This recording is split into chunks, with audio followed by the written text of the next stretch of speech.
Firstly, good morning. Welcome to our BDO Professional Services Event, Rethinking the Office, a fresh perspective of how the workplace continues to evolve. It's been roughly, I was just reflecting yesterday, actually, it's been roughly a year since we did our first remote event, and what a different world we're in a year on from that. Life has certainly moved on, or at least the way we work has moved on. Perhaps life outside of work has not moved at the same pace. And we're like every major crisis, I guess we are all emerging from this and working out how things will change and be different going forwards. And particularly the subject of the workplace has clearly been a subject of ongoing debate for 6 months plus, and now really starting to become a reality. So we're going to be looking in this session 4 different perspectives to really look at how might this start to come through, and what are the challenges that we're currently dealing with from a number of different angles. And just as an anecdote, I was looking at a piece of research from the US last month, which quoted that individuals had invested on average 14 hours and $600 in their working from home setup. So it's equivalent to about 1.3% of US GDP, which is clearly massive. And also a huge rise in patents mentioning working from home. So that really sort of gave me a hint that this is here to stay, and there's definitely going to be more of this hybrid model going forwards. Next slide, please, Jenna. So in terms of our speakers and agenda, we're very lucky to be joined by an exceptional and varied panel this morning. We'll kick off with Jenny Shutt, Director in BDO's Corporate Advisory Services. Jenny's been working with a number of professional services firms, including BDO, and we'll be looking at office strategy and other initiatives, and drawing out just how that conversation has been evolving and how we're approaching that, as well as some clients. We'll move on to John Williams, Chief Marketing Officer at the Instant Group. And John and his organisation work with organisations to rethink their office space. So they are clearly extremely busy at the moment.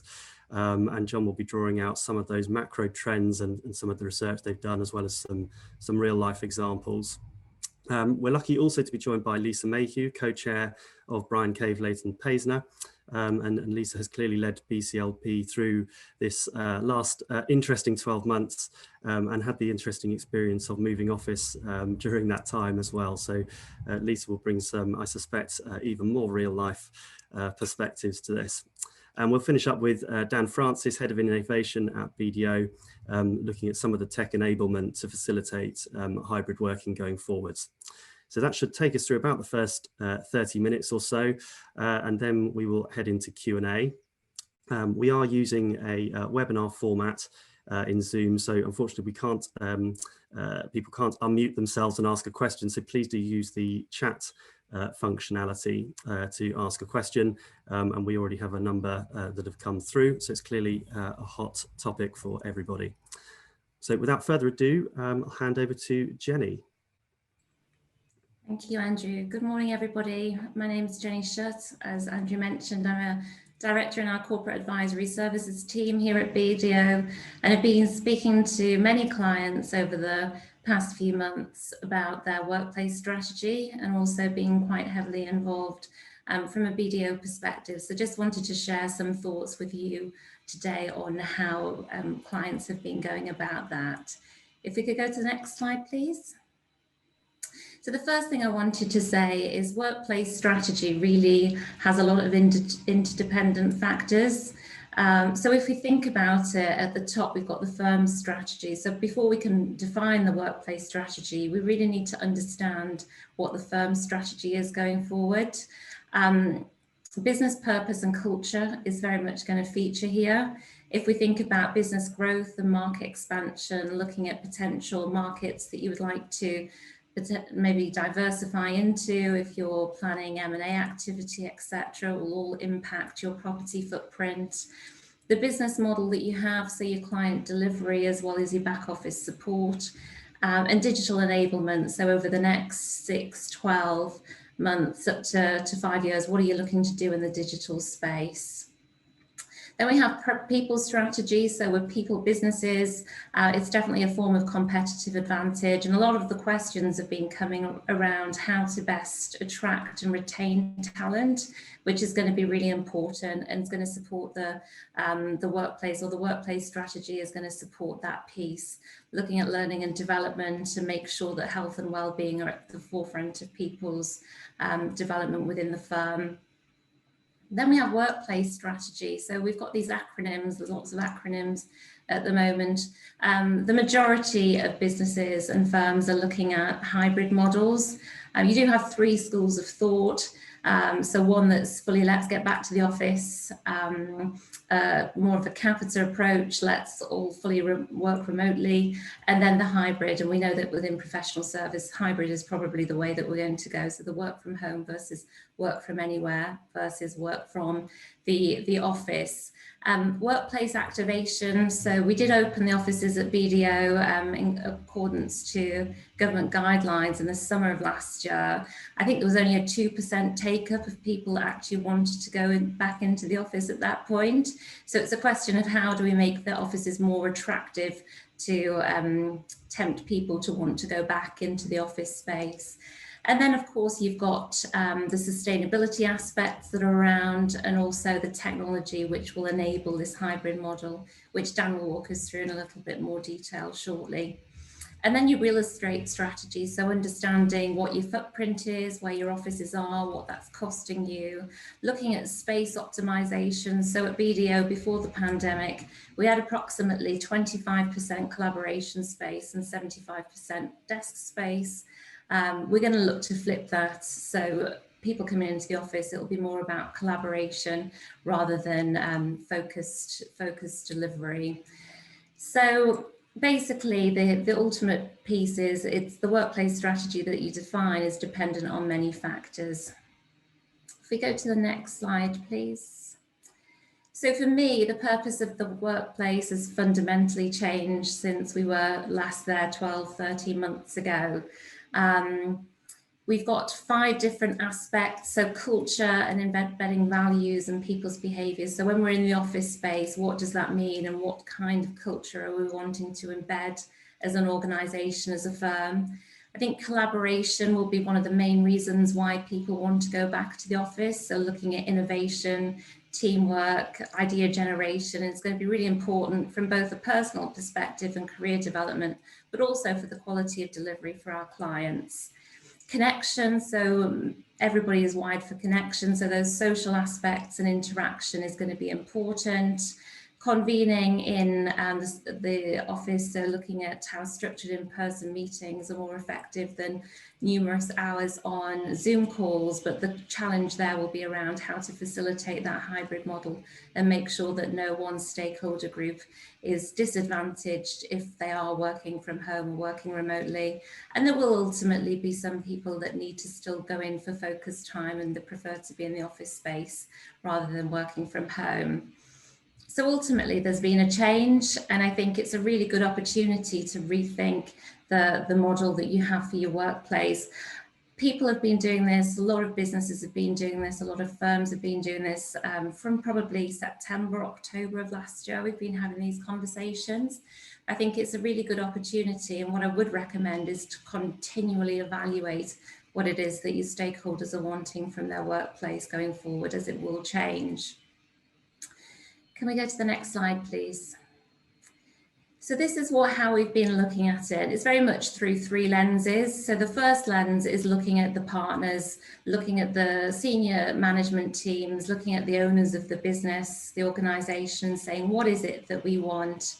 So this will be around growth, looking at new markets, looking at existing markets and how we can generate that growth. They'll also be interested in the development of people, managing risk, looking at cost and cost effectiveness and optimizing profits. If we go to the colleague experience, this might be slightly different. We are very much used to now working from home, so there's a question about work-life balance. If we look at different colleagues and roles across the organisation, we'll have client delivery, and within the client delivery there'll be different levels, so junior members will probably want to be in the office a little bit more than the senior members that are more comfortable with working from home. We also have client delivery versus back office functions. So a lot of the conversations we're having is around back office support. So if we take, for example, a finance function, do we need transactional AR, revenue controllers, AP teams sat in a central London location, or could we look to either create a shared service and North Shore that, or do we want to look at defining some of those roles remotely going forward as well? So different colleagues will have different requirements for needing to be in an office space. And then of course our clients, so what do the clients want from the workplace? And this is very much around quality delivery, minimizing risk, making sure that their data is kept anonymized, and that the businesses basically can generate innovative ideas to continue to deliver that quality service. There's lots of factors around this, so looking at talent management, carbon neutral, so the ESG agenda is becoming very, very important.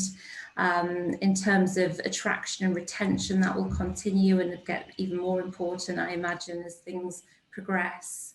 But when we've looked at this, the majority of clients, there is a continuum. So some are looking to just reduce property costs and overheads, and then some are really rethinking their entire strategy and portfolio. And I would say 8 out of 10 of the clients that we're speaking to are at the end of, let's completely rethink this from a culture, behavior, vision and values perspective.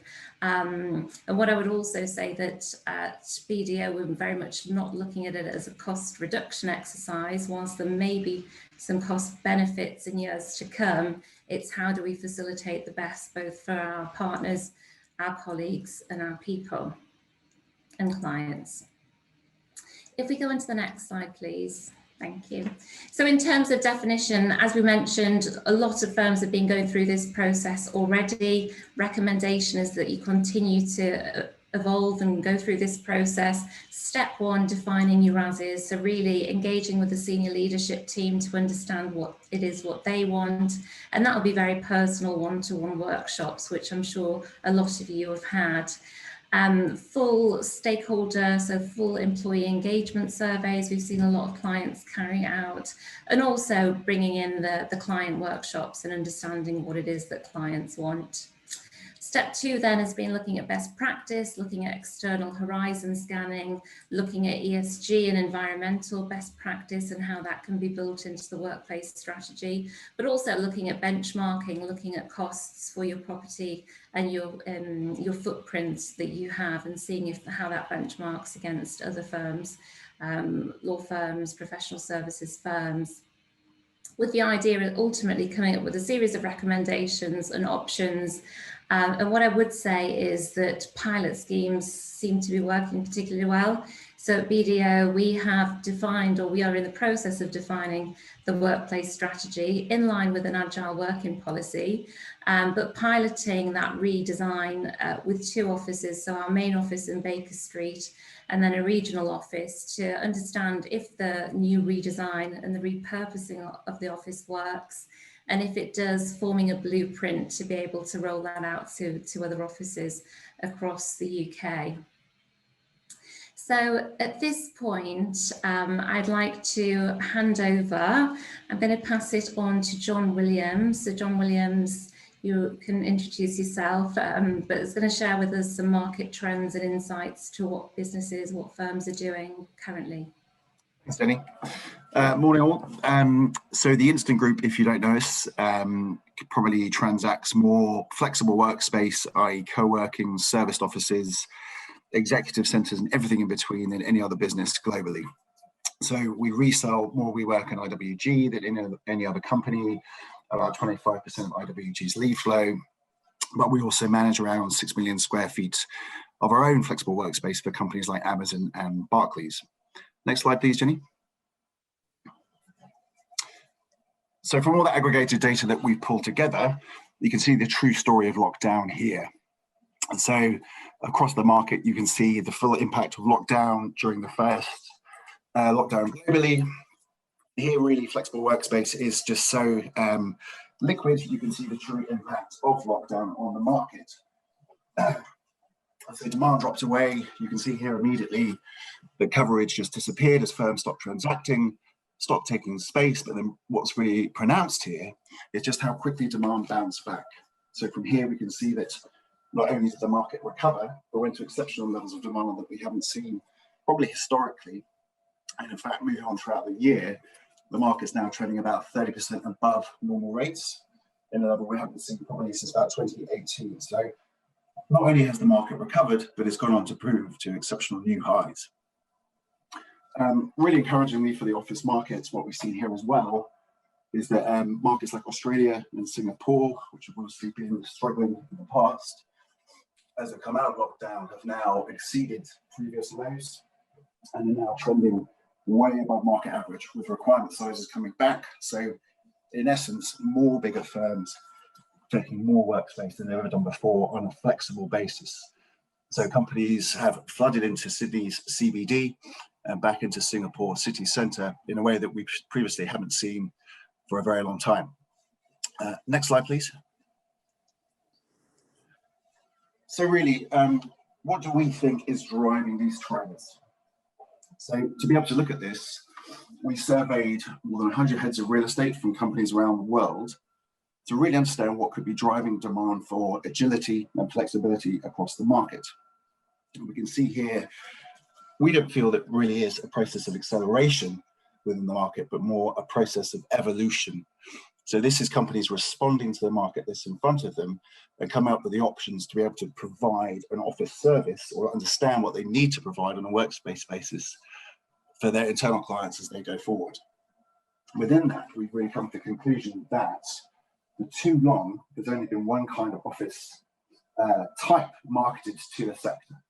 So within that, the lease has always been the prevalent mode of occupancy, and that's usually been for around 10 to 15 years, sometimes leases at 5 years, but it's been very much a binary choice. You buy a lease, you buy one for 5 years, or you have the option of buying a serviced office with WeWork or IWG. And companies are moving away from this. They stop looking at property, offices and assets, and start to look at them as the enabler. The ability to be able to pull people back into the office isn't so much dependent upon filling up a lease space with staff. It's become much more about what can they do now to try and attract people to the best location, the best mode of working, as Jenny's already said on her slides. They need variation of space. They need different options to be able to provide a better experience for their staff. And to do that, they need to provide different options of occupancy, as I've said. And that's where the flexible workspace market comes in. It provides different options. It provides different locations. It gives people's choice.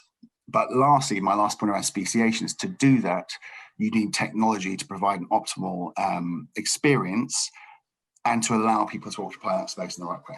Next slide, please. Of those 100 interviews of heads of CRE that we've undertaken, they're really in agreement with this. They're already moving to a more agile approach. I think BDO have already intimated that's the similar thing. This isn't about cost reduction, although that can be one of the outcomes. This is really about making the portfolio fit for purpose, understanding that it will be different. To get staff back in there will require a more agile approach. And it's now about encouraging people back into the workspace, not asking them to come in contractually from 9 to 5. And to do that, you need to give them options and you need to give them the type of space that will work. You'll need to work more closely with HR to manage that. And you'll need to be able to say to people, why are we using our office in a certain way? It's not enough to say we have a lease here for 10 years in a certain location. We've got to fill it. It's very much about why are we using this space and for what mode. Next slide, please. Similarly, if that's the CRE view, the HR view is a different one. HR are struggling with the interviews we've conducted with heads of HR from businesses across the UK. They're saying we do need staff in the office at least some of the time or a larger proportion to be able to train them, to imbue them with a sense of brand and to bring them into the business, which of course is probably a less fashionable thing to say at the moment, but it's the sheer practicality of HRs. And we heard this from professional services firms really clearly. They can be flexible, they can take different options. They need staff in some of the time, in some locations, to make it stack up. And quickly, last slide from me before I go over my 6 minutes. Sorry, next slide. We've also looked at what a dispersed portfolio or a work near home model might look like, both from a point of view of the individual benefits, but also the benefit to businesses. And if you can flex up your portfolio and if you can give them more options, this basically gives back staff 1.5 hours per day on your average base London commute. Obviously a huge improvement to work-life balance. And within that, there's £2,500 of savings every single year for staff. Now that's enticing. The best companies want to attract and retain staff, and this would obviously be essential for them to do so. We also think with the right agile approach, we could save businesses as much about 30% from their portfolio cost, which is huge, and gives them more agility to be able to move their business around and to try and right size it for the future. So obviously the data is compelling around a work near home hub and spoke model, as you might have heard it, but it will be heavily reliant upon the flexible workspace market and others providing more options in the regions. As we found with our data, there simply isn't the office space in regional or suburban locations at the moment to really make it stack up. I should at this point probably hand over to Lisa, I believe, as I've just gone slightly over time, for which I apologise. No problem at all. Can you hear me okay? John, I can see you on the screen. Yeah, brilliant. Okay. So good morning, everybody. I've been asked just to share a little bit of BCLP's experience during the last just over a year, which includes for us a move of our London headquarters. Just a quick thumbnail sketch of BCLP. We actually have 31 different offices in 13 different countries. And so our challenge is proposing some kind of framework that has some level of consistency, but also a lot of freedom within that framework. I'm actually fine with this slide to come down, actually, so I can see people's faces, if that's okay.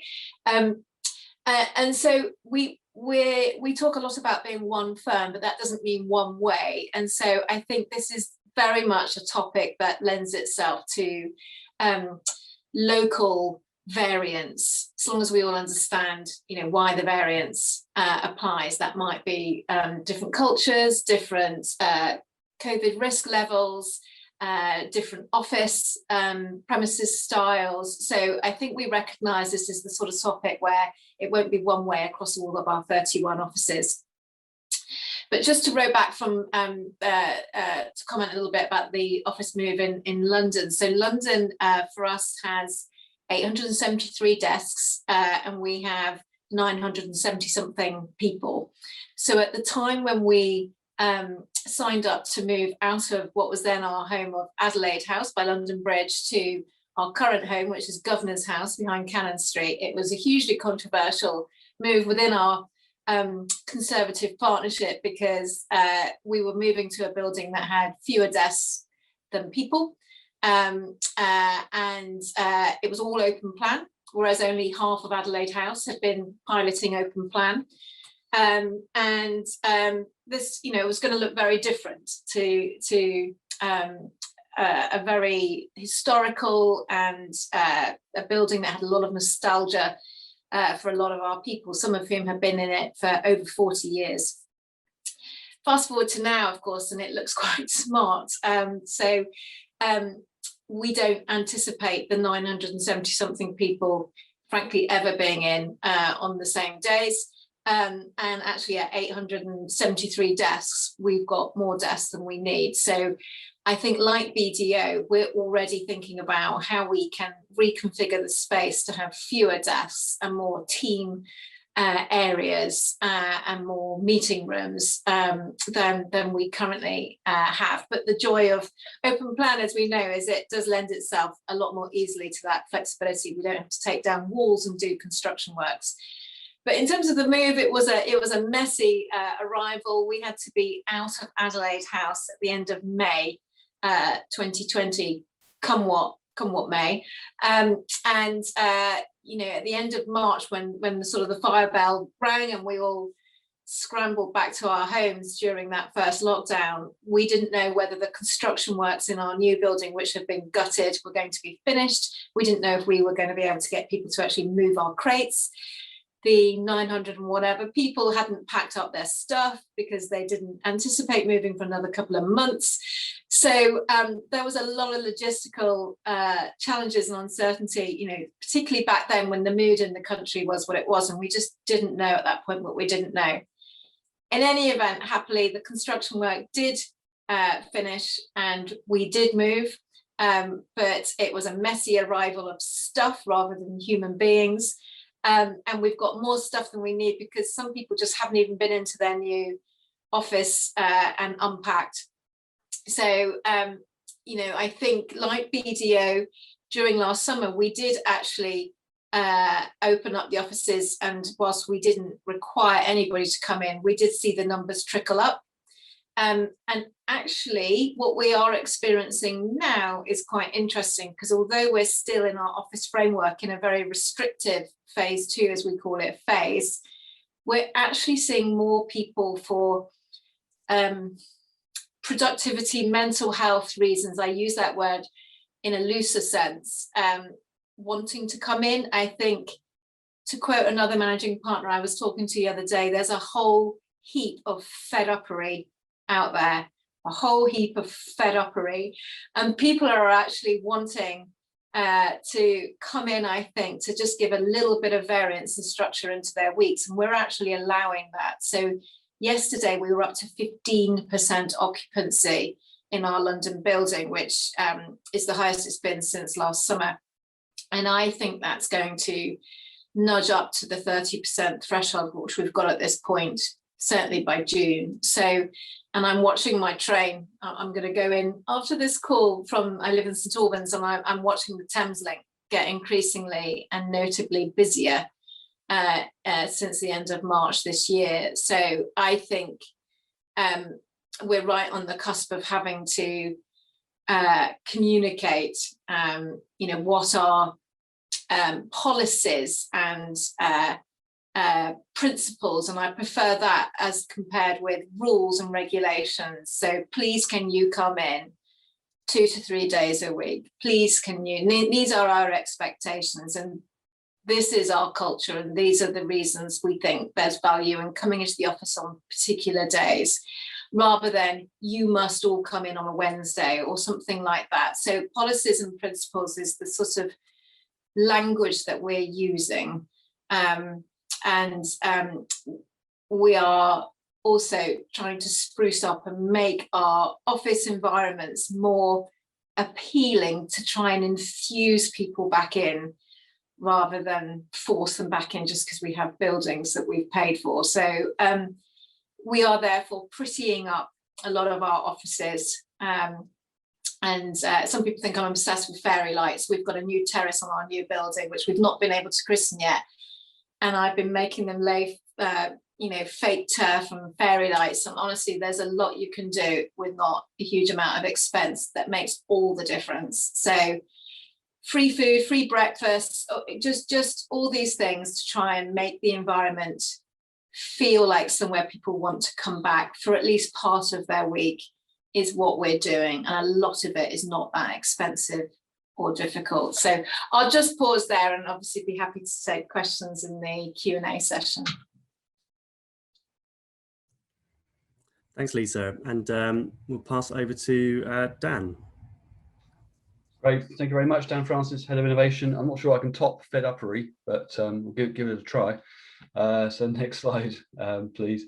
So we talked a little bit about, I guess, some of the hybrid working and sort of productivity enhancements that we are getting. I'm going to concentrate really on digital technology and how that kind of disrupts working practices. As we know, sort of digital technology has already disrupted offices, you know, for the decades, quite frankly. What we've really seen is the acceleration over the last sort of 14 months or so. So if I kind of concentrate on sort of technology and AI, and maybe some of the examples out there, and then sort of kind of replay that back to what BDO is doing. Next slide, please. First of all, some stats. I thought this would be good. We all know the number of daily Zoom meetings has gone up 300 million a day from 10 million. Obviously more efficient from an energy perspective. Really interesting one for me. The equivalent size of the human face on the screen is almost the equivalent of being 50 centimeters away from you. So if you read the article that I quoted at the bottom, that sort of primes the human brain to expect either a kiss or a punch, apparently. So it's a kind of way of us, the brain's been stretched in different ways on video calls, which is why we all feel a little bit more tired after a day of Zoom meetings. And of course, we all shout and we all look at ourselves on video calls. So next slide, please. So this is a good slide just because it always makes me smile, this slide, but this is a really good example of how AI technology is kind of disrupting the world and obviously our working lives as well. So why put up pictures of dogs and cakes at this time of the morning? Well, this is a problem that's really hard for computers to solve up until the last few years. So the human brain is really good at pattern recognition. It's from our hunter-gatherer instincts. We can determine the differences between things really, really easily. Computers can't, or at least they couldn't up until a few years ago. So next slide, please. Is a good example of this is a computer detecting emotions in real time. It can detect hundreds of different emotions to a very high degree of precision. And next slide, please. You will see a car doing a very similar thing using again machine learning, artificial intelligence. This is how a Tesla sees the world.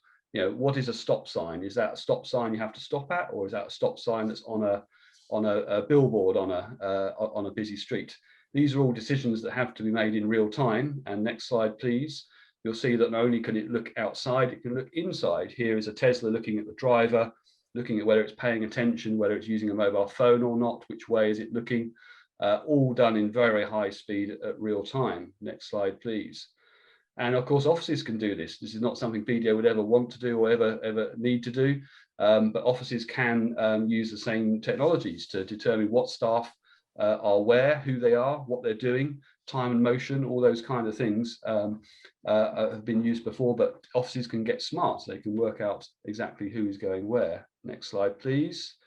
But these technology can be used for good as well. So you'll now see in Teams and Zoom audio transcription, not only can the computer understand to a really high degree of accuracy what you're saying, but who is saying it and the context. So you can record actions, you can record summaries even of meetings now. Next slide, please. This is the factory of now, in fact, not of the future. This is how your Ocado shopping is picked by thousands of these autonomous robots. The human is only right at the end that packs the bags and then delivers the shopping, and even that part is being automated and testing around whether these last bits of human beings can be replaced in this chain. Next slide, please. And offices again are being automated. The post room, the stock room, all of these parts now. This is how computers can route in packages intelligently and automatically. Next slide, please. And our boardrooms and our meeting rooms have been transformed into interactive workspaces. This is Laduma technology. This basically allows Teams meetings to be projected onto the walls, and you can collaborate in real time on documents. You can write on whiteboards.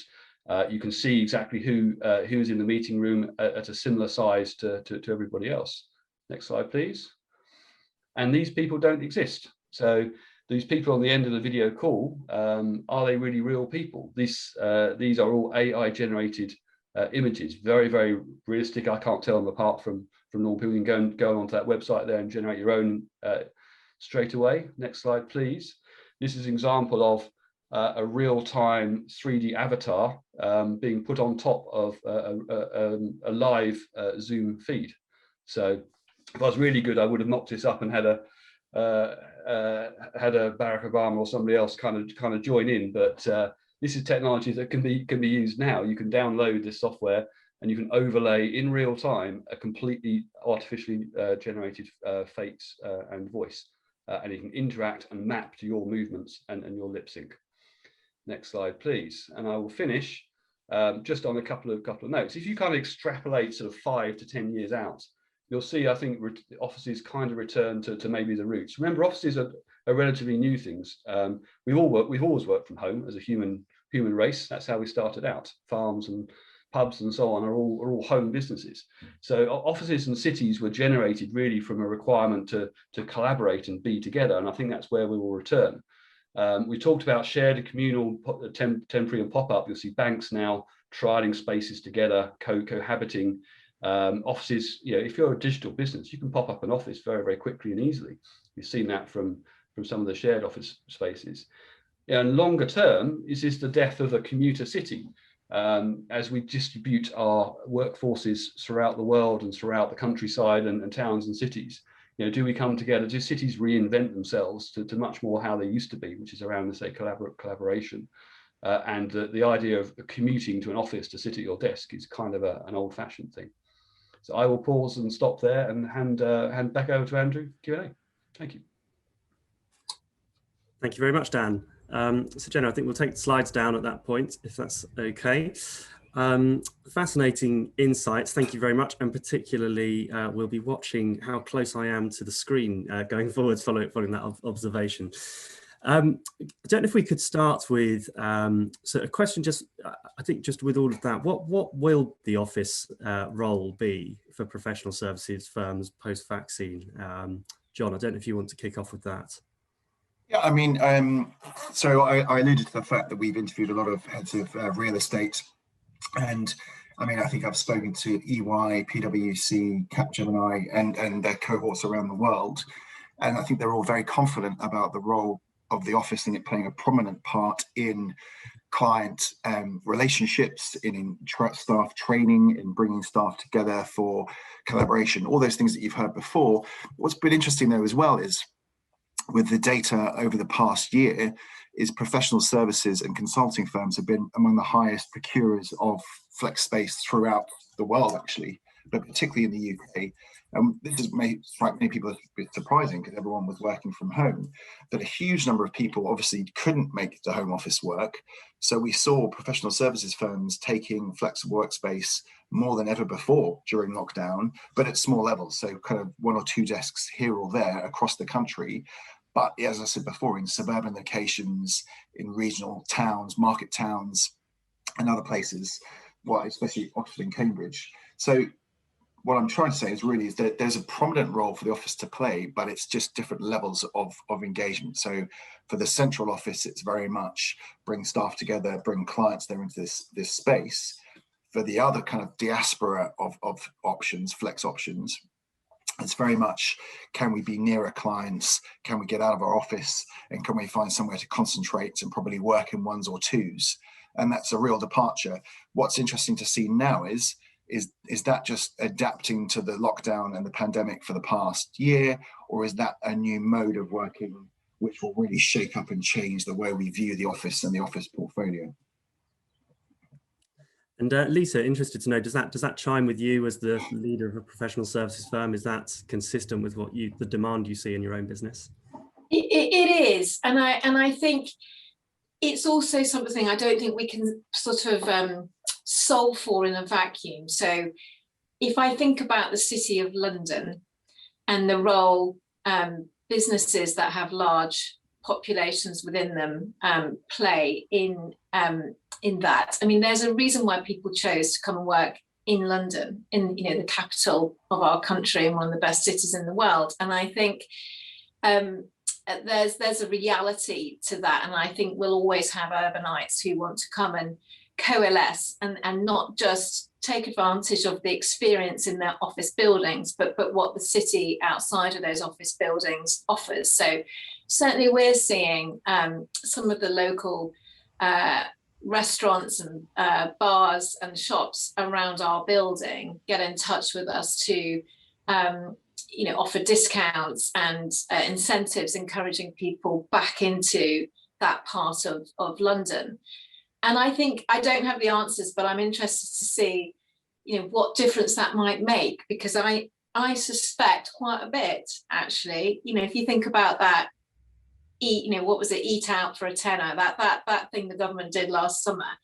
I mean, look at the impact that had. And I do think those sorts of incentives and that experience, it will be interesting to see how much that does or doesn't entice people back in, as well as the environments that we as the employers create in our own buildings. So I think you've got the cocoon of the building, and then you've got the broader city environment, and I think the two need to work together over time. And I definitely feel a responsibility to help the City of London bounce back as much as I do, feel the responsibility to have our firm have a good year.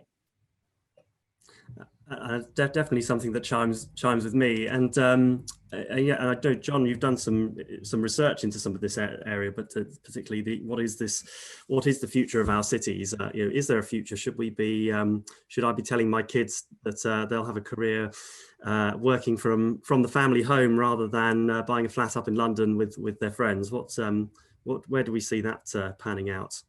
Well, I mean, I mentioned that the first data point, which is probably the most tenable, is what's going on in Asia and Australia, where they're way ahead of us in the post-lockdown process.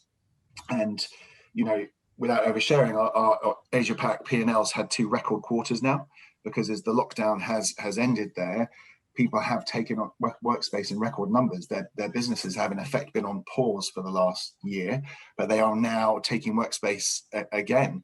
And even though Singapore's had a lot of little lockdowns all the way through, people are using offices. I think they got up to about 50% occupancy last month.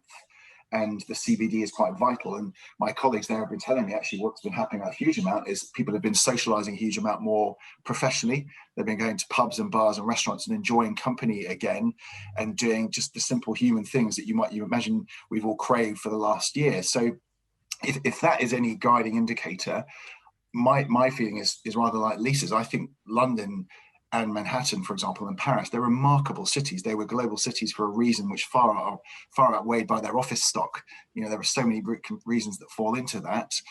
And when you go up to town and you experience it, you remember that feeling of thinking, well, these are all the reasons I came to London over and above my hub office. And I think the smart employees, again, Lisa's already alluded to this, will think, well, how do we accentuate that experience for our employees? How do we make our office in London a great part of the London experience? And by doing so, attract the best staff and bring them together more and create serendipity and experience and collaboration. And that's the challenge for HRs and corporate real estate professionals now is they are curators. They are bringing people together. They're not just trying to fill workspace and make sure people show up. They're trying to entice people. And as Lisa used a brilliant word, coalesce. They want to bring people together and for them to enjoy being in that space together. That's a very new and interesting challenge for my sector, but I think one that everyone within it's looking forward to. It will be an interesting few years. It starts to really bring us into the war for talent again, doesn't it? And that really starting to take off again. Jenny, is that something that you're seeing with your conversations and clients as well? Yes, absolutely. And I think it varies, doesn't it, dependent on demographics. So I think I read somewhere recently that by 2025, 75% of the workforce are going to be millennials and Generation Z or Z, however you want to say that. So I think you've got an element that will be a little bit resistant to change and find it very difficult to adapt. And then you'll also have a cohort that find it quite exciting and are looking forward to getting back, particularly from the learning development point of view. Yes. Great. We've had a couple of questions on the chat as well, so I'm just going to make sure we try to address those as well. One question here is just, so how are firms re-educating their teams as to the value of being back in the office? I don't know if, Lisa, you want to kick off with that one from a BCLP perspective, and perhaps Jenny from a BDO. Yeah, I mean, we're still mulling. So we have committed to our workforce that we'll let them know by mid-June what our sort of end of June posture is. And what we are saying is whatever it is a sort of a starting posture. It's not, this is how it's now going to be forever at BCLP. It's we know we've been through this unusual and challenging period. All of us, and this is how we're going to transition and start a new sort of reset moment. And so we're going to be very careful not to sort of overstate the sort of enduring nature of that posture, whatever it is. But otherwise, what we're finding, and I'm sure this is true in many businesses, is we've of course got a task force who's looking at this. And of course, they don't speak with one voice. We have people in that task force who think everybody should be back in the offices 5 days a week. And we have people in that task force who think we should just turn ourselves into a virtual law firm and get rid of all 31 of our offices. And obviously the reality is there's going to be some experience which is in between those two polarities. I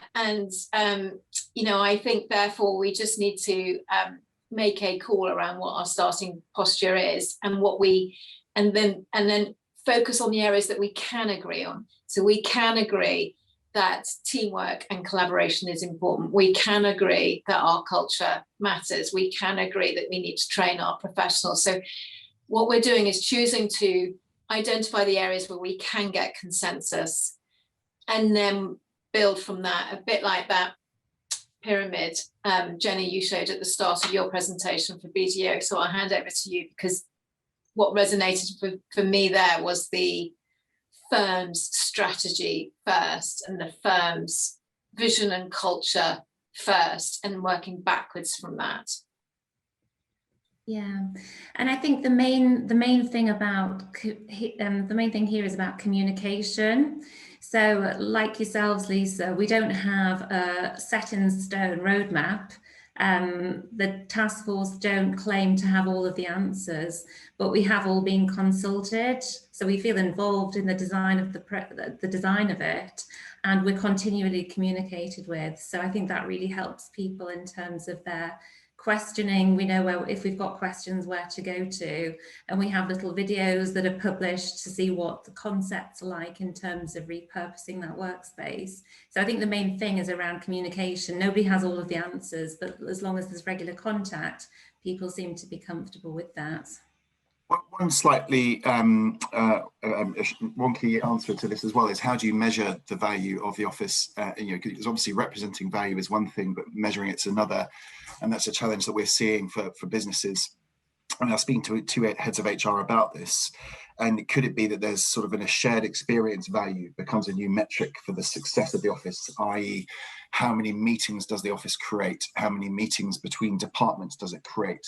And then you try to start measuring ideation or client creation or something similar. And that could be a more meaningful measurement of office success, because traditionally it's always been £1 per square foot, or number of people who fit in the space.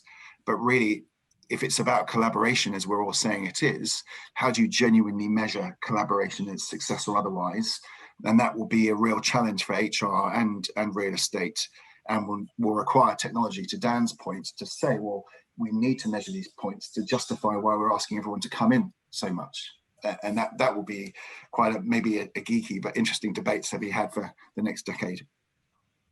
It's a great challenge for us all to think about what some of those metrics might look like.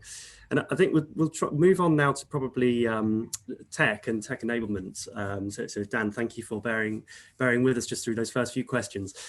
And a question specifically for Dan, but I think I'll also pose it to Lisa as well, just in terms of what are some of the practical examples of things that we're doing to help people return to work and create that workplace from a tech point of view. Yeah, I mean, there's a couple of things. One is, I think, probably building on John's point around kind of measurement, is that we've always used, I guess, office measurement technologies at BDO, and we're extending that really to see what the space utilization actually is within our buildings. It's really important for us to see, where we have changed areas in our London offices and in our regional offices, how they're being used. If somebody, for example, books a meeting room all day for 14 people, do they actually go and use that all day for 14 people? And we now have technology that can anonymously determine where that meeting room is being used and by how many people, and if it's not being used, then we release it for somebody else to use. So much more efficient use of office space, particularly the flexible and agile working areas that we will now see, as opposed to the fixed desks. So we're definitely seeing that sensor technology. And just a couple of practical things. One is that desk booking, it seems obvious, but the ability to be able to book a desk using a mobile phone quickly and easily, and then determine whether somebody actually checks into that desk, and also they can see where it's been cleaned or not as well. So there's some kind of nice technology. And there's some small things you can do. One of the things that's actually really nothing to do with kind of return to work, but everything to do with the ESG agendas. we are, and this is a bit of a spoiler for people at BDO, but we are flipping all of our internet browsers to use Ecosia search engine as opposed to Google. Ecosia, if you don't know, plants trees for each search that you do. So, and we reckon that probably within the next year or so, if everybody continues to use, and it's their choice whether they continue to use Ecosia, we will probably plant anything up to 1 million extra trees, as opposed to giving Google lots of information around searches. So there's just some small changes that we can make to both support return to work actually, and also support environmental and other agendas that are starting to become much more prominent. I mean, that's really interesting, and I think particularly that overlay with ESG, Dan, so thank you for sharing that. I think otherwise, Andrew, in relation to your question, what we're sort of reflecting on and investigating on the tech front is knowing that, so for all that I've said about the importance of the office, which I absolutely believe, I also know we're not going to go back to 2019. So we're not going to go back to 2020 and the experience that people had in 2020 in terms of work and life. But we're also not going to go back to 2019. We are going to have more people working more flexibly. So I think the conversation is as much around trying to create equivalence of work experience. So small things like, some of us were talking before people joined us. If you're on a meeting like this, and here we all are, the panelists, seeing each other in the Zoom boxes we're all now very familiar with. But if there had been 10 people from BDO also part of the panel, and they were all sat in a meeting room, and then we see these 10 people having a bit of fun and enjoying being together in a meeting room, it can feel quite exclusionary to the other people sat isolated. So having tech that would show those 10 people in that meeting room in 10 separate boxes like this is something that we're looking at. Having things like, we've just converted all of our London meeting rooms so that the camera tracking facility is on the face that's speaking in the meeting. It's not just seeing a room full of people, you are seeing the face. As uncomfortable as we are, the punching, kissing, that's funny, that comment, but as uncomfortable as it is, having a camera that zones in on the person in the meeting room speaking rather than that bird's eye view. So trying to find ways to create an equivalence of experience that incorporate both the experience of the person who's in the office and the experience of the person who sat somewhere else. I think tech, it's not just about how often and where people are working, it's how they are working, because there's going to be more remote working, to go to my we're not going back to 2019 comment. And I think this whole the future of tech in this is hugely fascinating, and are we at a point now where we might see a huge polarization of firms, from those who are really embracing it or doing something different, and those who are left behind? Are we about to see some real, I suppose, some real stark choices for people joining a professional services firm in terms of that engagement and experience? I think that's right, and I think the firms that create the best environments for talent to flourish will be the ones that will emerge from this stronger. So, being thoughtful and intentional on all of these areas that we've been discussing. I think particularly for professional services firms, which is all about the development of people's careers and professional skills and professional networks. I think that's where the focus and the competition will be. Fantastic. I'm conscious we're starting to run up against time, but we'll have time for just probably maybe one or two final questions. A question I wanted to pose to John, actually, just in terms of sort of working across a number of sectors and other sectors who have perhaps addressed some of these challenges earlier on, or tech businesses perhaps who have just worked in a much more agile fashion for a number of years. Are there things we can learn from either other sectors or also other countries from either past experiences, past changes, or indeed more recent events? Well, that's not a small question. Well, first thing is, I suppose when the norm has been for so long for a company to have one big office in one space, I think if you're going to start buying other smaller spaces or co-working memberships or whatever it is you're going to do, is finding out what good looks like can be quite hard. So going to the markets to find different options, used to be as binary as I said about choosing Regis or choosing WeWork, and a lot more people are getting more nuanced about that and starting to look at different options. And as I said, measuring it a different way, so trying to figure out how to value what they're buying better. So procurement is a very boring answer to give you, but a good one to say, well, how do you find different options to work in different ways? I think secondly, and Lisa's already alluded to it, is how do you encourage staff to make the most of it? And what we're hearing from a lot of very good clients, actually, and BDO have mentioned this as well in their own approaches. The reality is we're all trying to be a little bit, again, binary in our decision making to say, will we all return to the office? Will we do otherwise? The reality is that we're probably going to be testing and learning for the next 2 years minimum. So starting from now, how do people come back to the office? How do we test that?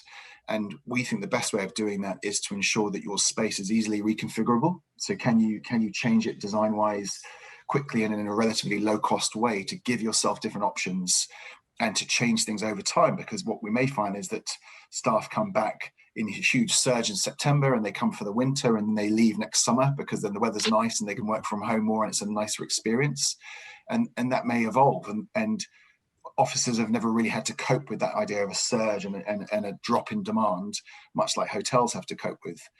So our advice is make sure you are as agile as possible, both from a portfolio perspective, but the workplace design perspective, to give your staff as much choice as you can. I think Andrew's frozen. Lots and lots to think about over the next couple of years, isn't it? I think this is going to be a really interesting, evolving topic. And just a very final question I'll pose to Dan. Where might we be in 5 years from now? Any thoughts on that? I'll finish with the tech guy to give the answer to that one. The stock answer is if I knew, then I would have created my own company to monopolize it and so on. Now, I think democratization of technology now is increasingly is accelerating. So I think we're all using Zoom and Teams at very, very little expense, although at enterprise prices it does add up. I think what you're seeing is the ability for really any company, any firm, any organization, large or small, to be increasingly have access to all of these technologies. So I think in 5 years' time, you'll see a much more level playing field when it comes to office technology, workplace technology, the ability to be able to access systems and services in the cloud in real time and collaborate using relatively cheap and low cost end compute devices. So I think in 5 years' time, if you kind of extrapolate out, you'll see those things become much more to the front, and you'll see really the cost of running a company digitally almost trend to zero. So I think that will open up a huge amounts of opportunities for different companies to operate in different ways around technology.